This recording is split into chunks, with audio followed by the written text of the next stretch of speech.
hindi sila underprivileged. They are blessed. Hindi sila mahina ang ulo. Hindi sila nalalamangan. Sila po yung makalat pagdating ng huling kwentaan. Sa huling kwentaan. Diba sabi natin para basurero? Dahil tayo nila dyan. Ako po lahat ng ako, kuha. Walang buwan, nangingilan yung ako nakuha. So, ilang oras lang, ilang minuto lang pununin nila dyan ko. Ito ang bagal mo. Kasi, makita mo nila dyan mo, gano'n lang kalaki. So, pag hindi alam mo, walang presyo, hindi mo nakuha.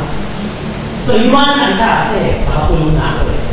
Pero yung kwentahan po natin, sa kinuha ko, sa kinuha mo, doon mahusgahan pag binibili na. Backward na kinuha ko, hindi mabibili. Walang presyo. Basura, yung basura talaga. Hindi apply yung may pera sa basura. Ito, basura sa basura. Ikaw, 1/4 lang yung nakuha mo, pero grabe yung presyo. Kasi matalino. Okay? So in the night, you would see that they were not underprivileged. They were the most blessed. This appears further that we do not need to chase or run after the blessings, nor get the praise if not the title from men. But rather let us aim continuously, consistently upon glorifying God. So, Lord, would you bless me? Pangalawa po, pagpapalang totoo sa puso. Would you bless me and, arutong ko lang ha, would you bless me and enlarge my territory? Yung pong pagdali na masasakupan, amen. Ito po ay maaaring ang hulgar ng pagkamatay ng mga occupants. Nabahan nyo. Pag hindi mo yung tinalo, ay hindi ko masasako. One, alam ni Jabez yung history nila. Yung lupang yun, pangako yun ng Diyos. My friends, do you know, are you aware, are you familiar with the history, or your history, or the promises that God has given you? Are you asking from God something that He had already promised you? Pag hindi mo yung isang bagay sa Diyos, kaya mo sabihin, Panginoon, sinabi mo. Jabez had those. Enlarge my territory. Kapatid, manalangin Jabez, totoo sa puso niya.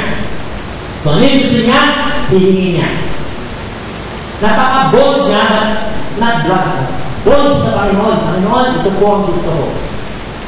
Enlarge my territory. Sa Tagalog, parang kasing kahawin yung payamanin mo po ako. Siguro po ang manalangin na gano'n. Panginoon, payamanin mo ako. Kaya pala lahat tayo dito eh. O baka naman po, payamanin mo po ako. Pero, hindi niya tayo, pero yan naman. Pero, bakit ayaw na yumaman? Di, okay na. Pag nakuto, kahit tayo babayaran, kailangan yumaman kayo lahat. Di ba? Bakit nga ba? No? Ay, Lord, payamanin na po ako. What is wrong with getting rich? Money is not the root of all evil. It is the love of money. Diba? Hindi po ang pera ang ugat ng lahat ng kasamaan. Yung pagmamahal sa pera, yun yung ugat. So dapat po, ayun yung mga. Hindi mo nga po baka sakaling mayuri natin pag napaalala. Hindi mo nga sa mga kapatid, hindi natin ibaman tayo. Diba? Heads not tail. You would lend, you would not ask for it. Something down. You know what is exciting about, what excites us about praying are those prayers which are not answered yet. What makes prayer exciting is the fact that there are so many unanswered prayers here. Pag lahat ko ng panalangin nyo, nasagot na wala kayo hihingin, baka hindi na namin kayo makita dito. Diba? Kaya lang kayo nandito, meron pa kayong mga anak mahal sa buhay na hindi ka pag-born again. May mga babayaran pa. Kasi lahat po ng mga problema meron pa. If all of your prayers are already answered, then I'm sure you will not come to follow God anymore. Okay? Unanswered prayer makes prayer exciting. Kaya kasi ibibigay ka eh. Diba? Eh kung wala nang ibibigay sa'yo, tapos ka. Pag nangangaroon tayo, diba? Yung mga bata, Hanggang bigay ka ng bigay, mga bata, palit-palitan na rin. Papalitan na rin, papalit sa sombrero. Bigay ka ng bigay. Pag narinig na wala na, ubus na. Bukas na rin. Kasi wala na bibigay eh. Those things excite us in God. Because God still not able to give more. And He's more than willing to do. So isa pa kung di mo kapatid, pumili natin yung mga tayo. Sige, pagkain kung kayo utakan. Pastor, imposible eh. Yun nga eh. Kasi nga kung hindi imposible, hindi tayo mag-pray. Babarasin mo na lang natin. Kasi pastor, nagagawa kita ko yun nga eh. Kaya tayo humilingi sa Diyos, katulad ni David, ang pangit ng pangalan natin, yung pangit ang Diyos. Kaya humilingi tayo sa pangalan ng Panginoon. Alam ko po, ikaw ang Diyos na kaganakan, gustusin mo yung makulang mo. Eh kung buong nga ang namin ko sa akin. Pag tayo yumaman sa aking sariling lakas at katalinuhan, hindi mo kailangan ng Diyos. Hindi ako nalapit sa kanya. Marami nag-a-attend ko. Diba? So tayo po hindi. Encouragement, extension of territory. Nakagawa ko, Jabez asked for it in the last verse. God granted him success.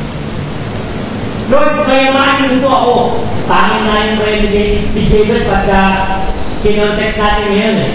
Parang sinasabi ni Jabez, Lord, ang ganda ng kotse yun. Bigay mo sa akin. Tanggalin mo sa kanya. At bininig ng Diyos ang padalakan niya. Kaya mga kotse nyo, pag niliwagan, Lord, save ano po sa mga matang mainit.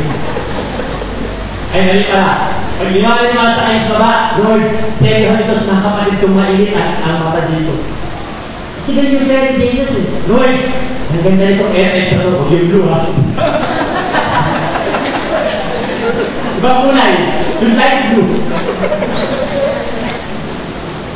Lord, itong inova na ito, ibigay mo sa akin, tanggalin mo kay Sister Lucy in Jesus' name. Amen.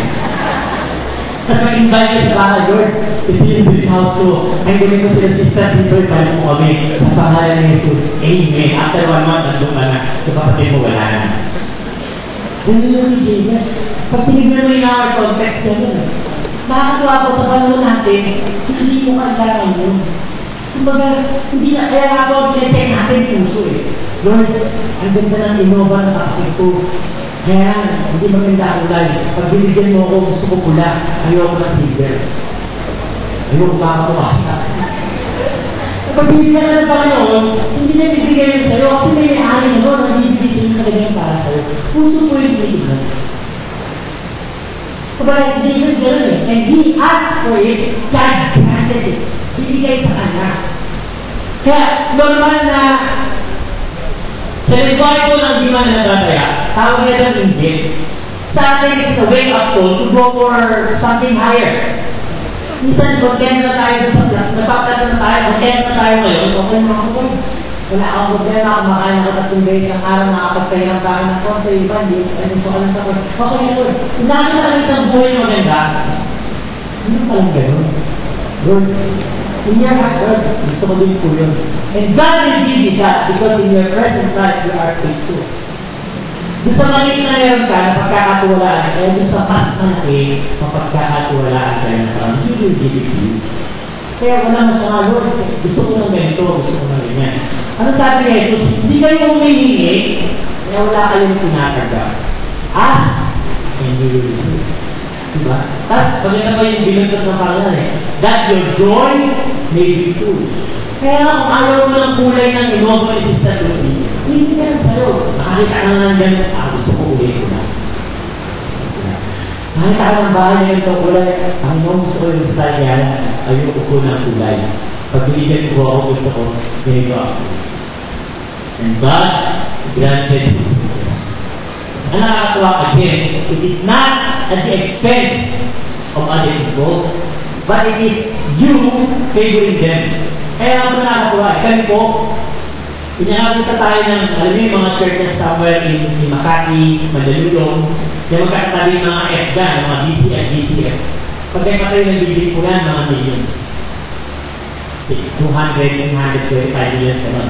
So, imbis na hindi ka, pag nakakain hindi ka, paano pag posible yun sa kanila, posible yun sa amin, kung